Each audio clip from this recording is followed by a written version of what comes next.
Well, moving from that, David, kind of the next level of this is the Wall Street Journal ran a really interesting article here talking about how celebrities, the headline is celebrities use AI to take control of their own images. That's an interesting headline for what the content is actually about. The subtitle is Using AI Generated Duplicates, Brands Also Benefit Using Stars in Ways They Never Could Before. So basically the idea here is that a star, a celebrity, would sell their image and their likeness to an AI company. The AI company would then develop an AI around the star's voice, the star's image, the star's persona, and all these kinds of things. And now all of a sudden, the star is making tons of extra money, residual income off of their likeness. Now, in some ways, this is no different than what's ever happened before, right? So LeBron James sells his image to, is LeBron Adidas? I don't really know into basketball. Is that correct? Isn't he Adidas? No, he's with Nike, I'm pretty sure. He's Nike. Okay. Everybody picks Nike. So LeBron sells his image to Nike. Nike puts LeBron's face on everything with the swoosh. And so there's an associated there. And so obviously LeBron isn't at every event that Nike ever does, but his face is on those things. And so therefore it's attached to it. This just kind of doubles down on this and says now LeBron is an AI avatar. And so LeBron is actually doing commercials for Nike and talking about Nike and jumping and doing slamming basketballs for Nike, except for it's not LeBron. It's actually an AI generated image of LeBron doing all those kinds of things. So there's some interesting implications here. The Wall Street Journal article is kind of like, well, this is just a whole new revenue stream for stars, which may be true. And so if that's the case, one of the examples you use here is Jack Nicklaus. I have a digital version of him who's 38, which had been the height of his golf game. And so you can interact with a 38-year-old Jack Nicklaus who can speak Japanese and any other language and answer all your golf questions. Of course, Jack Nicklaus himself is 83 right now. And so it's an interesting kind of connection there. And so you say, hey, look, celebrities have a way to now license their image in new ways, which is true. I'm curious, though, how this works. Does this mean that we've generated a way that if you get famous, you now have a bigger cash cow to cash in?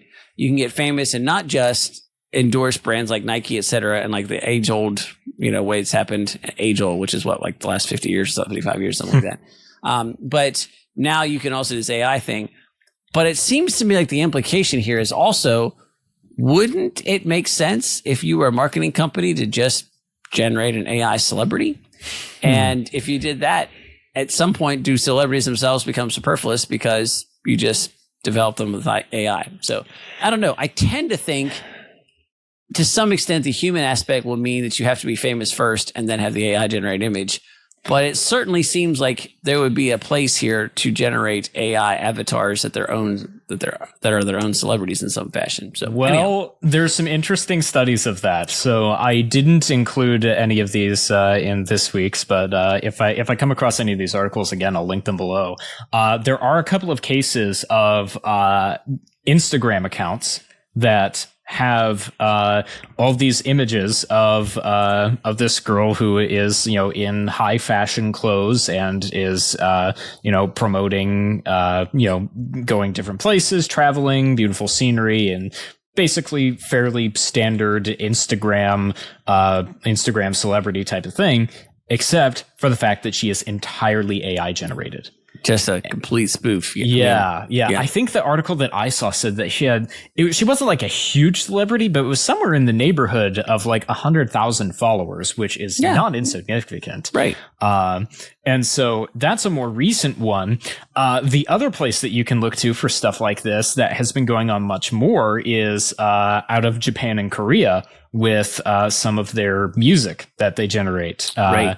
And how basically there's a whole messed up thing of how basically they basically is so much of their music and their artists are pretty much just generated and are produced by companies, and how little actual artistic control that they have. And that's a whole other topic. But, that more recently, in probably the past few years, there has been some cases where there's been some very high charting songs in Korea and Japan that were just completely, there was no actual human musicians involved, that it was just generated by early versions of artificial intelligence.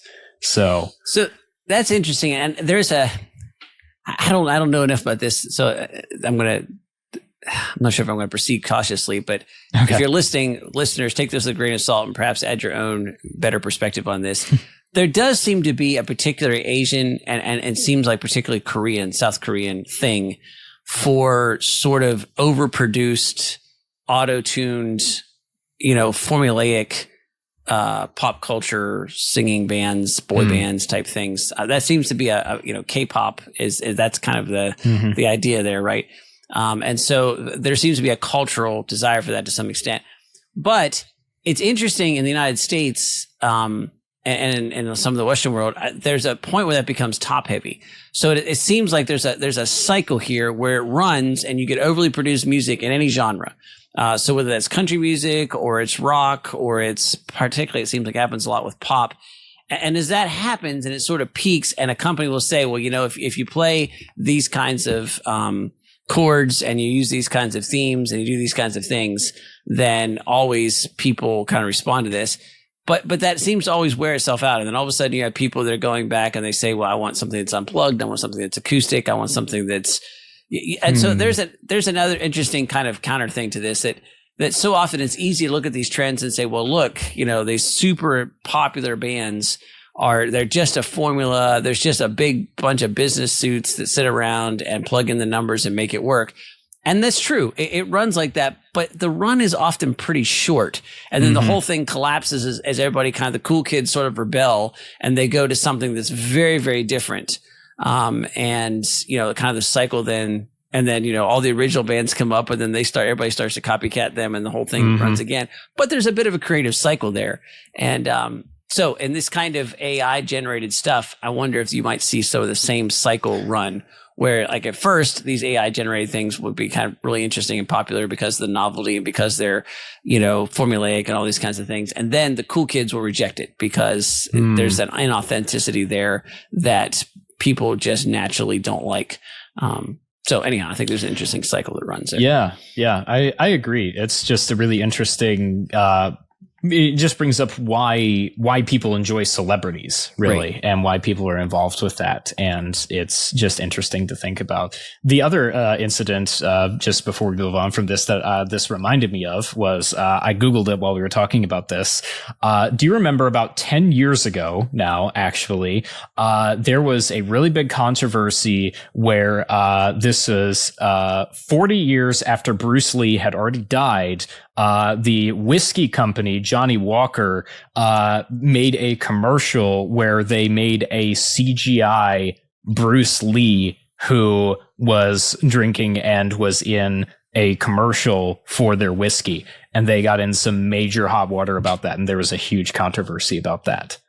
So that's what this reminds me of. They were able to pull off an authentic AI creation 10 years ago. Yeah, looking back on it now, it's not great. It definitely this was 10 years ago. This is in 2013, which saying 2013 is 10 years ago feels odd, but it definitely like shows its age. But it's just interesting that this is not a new idea. It's just this is an idea that is much more doable now, and we're just having to think through more of the implications now that it is much more on the horizon, I think.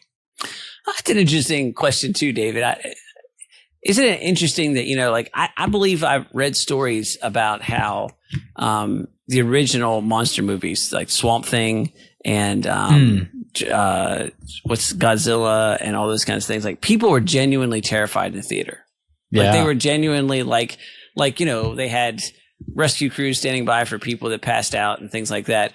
And of course, we look at those things and say, "What are you talking about?" I mean, dude in a rubber suit, and or like wasn't that the thing with like what was the movie, like the Alien movie with like the big alien spaceships that people were like legitimately terrified of, like aliens coming in? What was the movie that happened? Well, I don't know about the that one. I remember, H.G. Wells when they aired The Martian, right? They caused all kinds of panic because maybe that's what I was thinking. Yeah, maybe that's what I was thinking of. But I think about like Star Wars, the original Star Wars film. I mean, it just, people were so blown away by how realistic it looked. And of course, if you watch it now, you can see the model. It's really kind of almost like, what? How does this? And so that's intriguing to me in that, you say, like, you look at it and you go, wow, this Bruce Lee thing, CGI was so bad. And yet at the time, people were like, you can't tell the difference. And so there's an interesting sophistication meter that goes up there. And so I wonder, at some point, people were legitimately scared by a rubber Godzilla. People were completely immersed in a, model Star Wars thing. And so there's an interesting level here that we talk about technology detecting AI, but there's a way that the human brain itself and the human intellect starts to get a kind of a sniff test and can detect things that aren't real in ways that seems to get more sophisticated as time goes on. So that's an interesting kind of take on it. So, hey, thank you so much for listening into this clip of the Alternative Ideas podcast. If you enjoyed this conversation and want to see more of them just like it, you can view some other clips like this one and the full episodes right here on the Alternative Ideas YouTube channel.